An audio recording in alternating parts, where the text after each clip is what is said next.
Bienvenue à vous sur Pause Matinale, très content de pouvoir continuer cette thématique, le journal de l'Ecclésiaste. Aujourd'hui, j'aimerais qu'on puisse lire ensemble le chapitre 4, verset 17, dans la version second et également dans la version parole de vie. Prends garde à ton pied lorsque tu entres dans la maison de Dieu. Approche-toi pour écouter plutôt que pour offrir le sacrifice des insensés, car ils ne savent pas ce qu'ils font. Attention à ce que tu fais quand tu vas à la maison de Dieu. Vas-y pour écouter. Cela vaut mieux que d'offrir des sacrifices comme les sots. En effet, ils ne savent pas qu'ils agissent mal. Je ne pense pas me tromper si je dis que la pratique de la vie chrétienne, la pratique de la foi, la pratique de la vie de l'Église, la pratique de la vie spirituelle a évolué depuis de nombreuses années. Je dirais même que depuis seulement quelques années, nous voyons toute une forme d'évolution dans les mentalités, la manière de se comporter, la manière de vivre l'Église locale, la manière de prêcher, la manière de faire la louange, etc.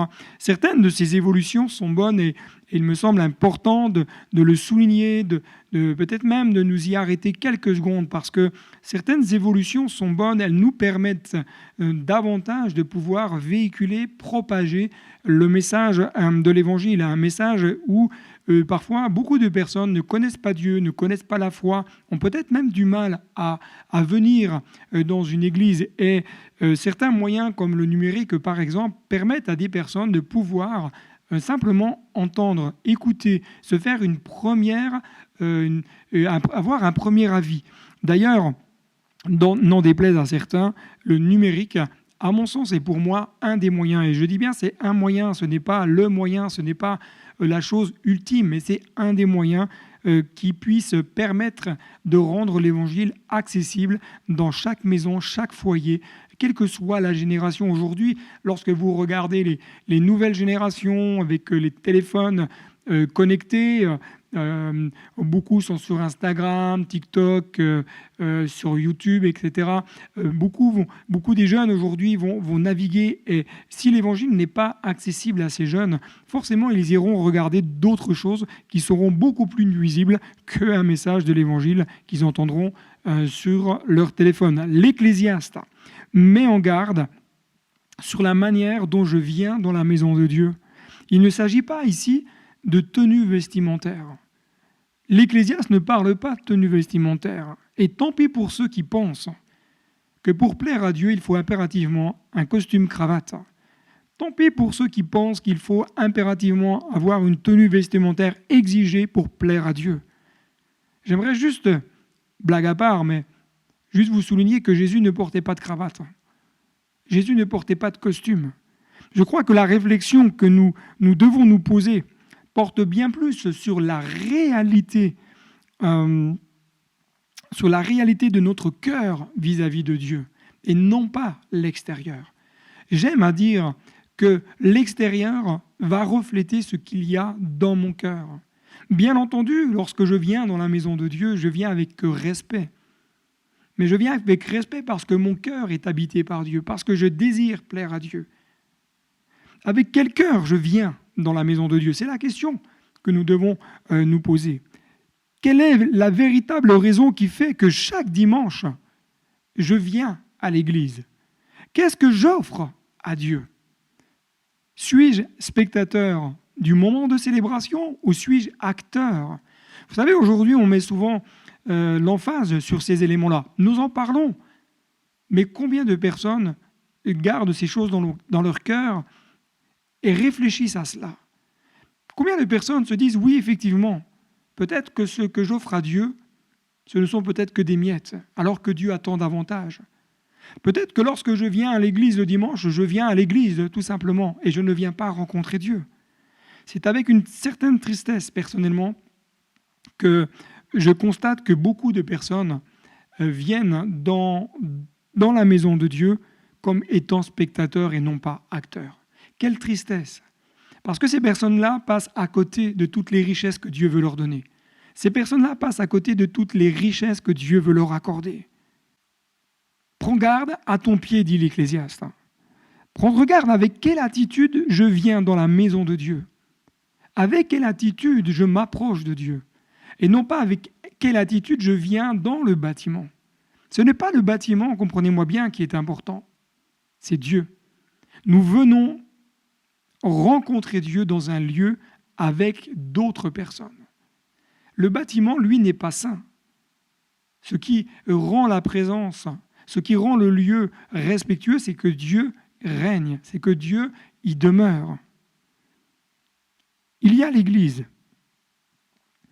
Et souvent, là, nous faisons attention à la manière, dont nous nous habillons ou dont nous parlons, dont nous allons nous comporter. Mais en dehors du lieu de culte, devons-nous parler différemment?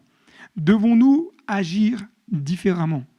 Je suis surpris parfois d'entendre que certaines personnes ont des comportements différents lorsqu'ils sont en dehors du lieu de culte. Je suis surpris que lorsque j'entends et j'apprends que des personnes ont un langage différent lorsqu'ils sont en dehors. Lorsque je prie à la maison, est-ce si différent que lorsque je prie à l'église? Prends garde à ton pied parle de prendre garde à la manière dont nous marchons en tant qu'enfants de Dieu.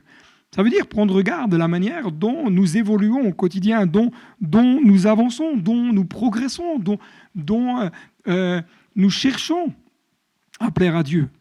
Venir dans la présence de Dieu, c'est venir avec un état d'esprit bien disposé. C'est venir avec un cœur bien disposé. C'est être prêt à entendre, être prêt à se laisser toucher par la puissance du Saint-Esprit, être prêt à se laisser toucher par l'amour de Jésus. Lorsque je viens dans la présence de Dieu, je fais taire mes raisonnements, je fais taire mes pensées personnelles, je fais taire ce que je désire pour écouter ce que lui veut me dire. Je veille à la manière dont je viens. Je veille à la manière dont je marche, non pas que le dimanche, mais chaque jour de la semaine. Je veille à la manière dont je parle, non pas le dimanche, mais tous les jours de la semaine.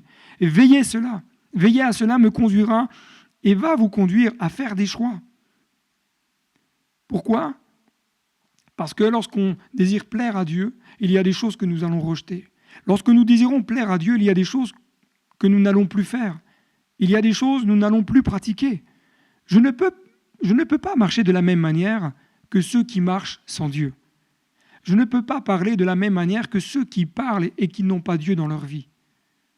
Je ne peux pas me comporter de la même manière que ceux qui vivent sans Dieu. Que notre oreille soit attentive à la voix de Dieu. Que notre cœur soit attentif à l'Esprit de Dieu. Que nous puissions être prêts, être à l'écoute à ce qu'il veut nous dire. Chaque jour, je crois que nous devrions demander à Dieu de nous aider à marcher droitement, à marcher comme lui veut que nous marchions, à marcher comme lui souhaite que nous marchions, afin que notre marche l'honore, afin que nos paroles l'honorent, que notre comportement l'honore. C'est pour cela que lorsque nous nous approchons de Dieu, veillons avec quelle attitude de cœur nous nous approchons de lui. De quelle manière je m'approche de Dieu? Ce Dieu merveilleux, glorieux, puissant a donné son Fils afin que nous puissions avoir un cœur à cœur avec lui. Alors, visons l'excellence. Marchons avec Dieu avec un cœur vrai. Marchons avec Dieu avec un cœur entier, avec un cœur sincère. Chaque jour, nous devrions demander à Dieu de nous aider à marcher comme lui veut que nous marchions, à marcher droitement, à marcher dans la vérité et à marcher dans la sainteté. Que Dieu vous bénisse et à très bientôt sur Pause Matinale.